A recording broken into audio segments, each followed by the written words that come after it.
Hi ladies and gentlemen, welcome you back to my YouTube channel. If you're new to the channel, please I would recommend that you all subscribe to my channel for more videos, content and updates. So as you all may recall that the Border Gavaskar Trophy Test Series involving Australia and India have bowled off not too long ago. In fact, it bowled off just yesterday, and after 2 days it is the same old Team India dominance that has taken over, and the Aussies, I must tell you, they literally misread the pitch from day one. They knew it was a turn ranker, or should I say a rank turner, and yet still, why on earth would they opt to bat and not send the opposition in? But let's get right into it, folks. So yesterday I didn't get a chance to make a video due to some audio technicality, but at least we're back making videos today. So what I can tell you, coming into the second day's play involving the Aussies and the Indians, India had trailed the Australians by 100 runs coming into day 2, and day 2 is just all about the Team India's batting dominance. That's thanks to Rohit Sharma becoming the first Indian captain in the history of the game to score centuries in all three formats of the game as a captain. His 120 guided India to 321 for 7 after 114 overs at the end of the second day's play of the first MasterCard Border Gavaskar Trophy Test. And giving Rohit Sharma company to was Akshar Patel and Ravi Jadeja. Now Jadeja, fresh off his 5 wickets for 47 in the first innings on yesterday, beg your pardon, he at the close was undefeated on 66 not out, while his fellow left arm spinning companion Mr. Akshar Patel finished the day's play on 52. Now Australia, their fast bowlers toiled unfortunately, but there are two spinners. You see the youngster Todd Murphy and Nathan Lyon. Nathan Lyon didn't have much success with the ball. He only picked up a wicket for 98 runs throughout the day. But this young man, Todd Murphy, the Victorian, he became the second visiting cricketer to take 5 wickets on debut. The first one to do it was Jason Krejza against India back in 2008 in Naipur. He, I remember, took 11 or 12 wickets in the match and never played for Australia again after that debut.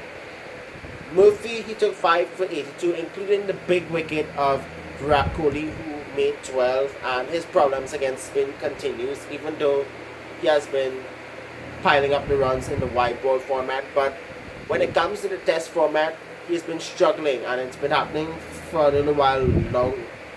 But we all know, a lot of people are saying on social media that the man is finished, but this could be the turnaround year for Virat Kohli as a cricketer on the whole. He's already on the brink of going past 51-day hundreds, but his test form has been a major concern, not only for the Indian management but for billions of their fans, not only in India but across the world. But hopefully either in the second innings or even in the next test match he can find back his rhythm and just play sensible and patient, like what all test match cricketers would do. Now Murphy's 5 for 82 became the second visiting bowler, I beg your pardon, to take a 5 against the Indians. And I must admit, other than that, there was nothing positive for the Australians. Even though Cummins had dismissed Rohit Sharma with an absolute peach with the second new ball, they are still toiling under a lot of immense pressure.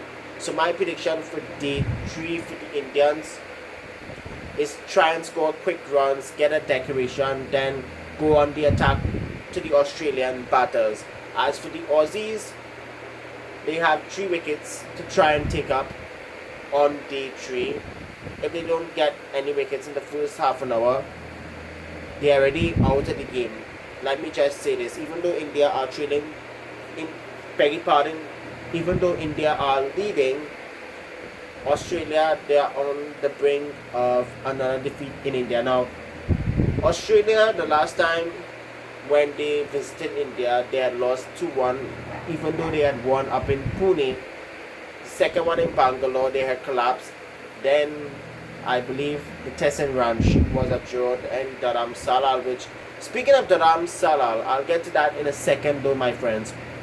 When Australia played India the last time in Dharamsala, they were totally outplayed. I believe inside 3 or 4 days, somewhere around there. But coming to Dharamsala, there's a possibility that the northern Indian venue may not host the third test. This is due to the venue being recently relayed, and there's a possibility of the curators not getting the venue fit in time to host a test match. So this is a bit of a concern for the curators, but BCCI already listed a couple of venues as potential backups if they don't get an update from what's happening in Dharamsala. But let's hope, for God's sake, all of that is sorted out so the series can go on without any further hiccups.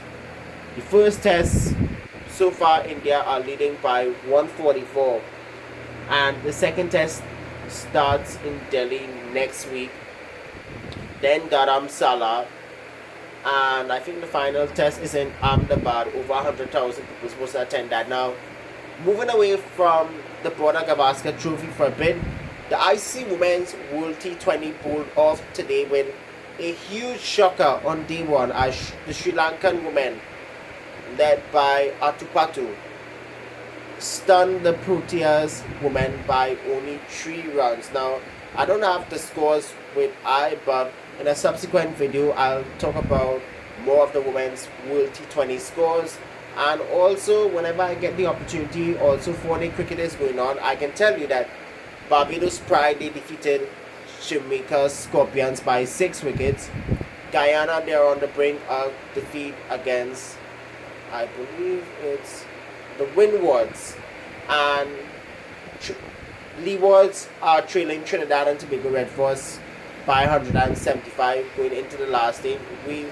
I have a suspicion that match will go for a draw, will end up in a draw, because there has been rain interruptions on the first and the second day respectively. So with that all in mind, my friends, there's a lot of cricket going on. Sunday is the finals for the International League T20 involving the Desert Vipers, who is led by one of my favorites, Colin Munro. His team is playing the Dubai Capitals, who defeated the Mumbai Indian Emirates yesterday, or should I say today, to advance to the finals tomorrow, on Sunday in Dubai, beg your pardon.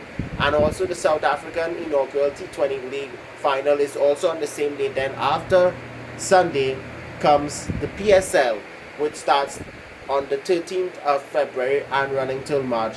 I don't have time for Bangladesh Premier League because I never was a fan of the Bangladesh team, even though they have beaten the big sides in the past. So until we meet again, folks, please stay up to date with my YouTube channel.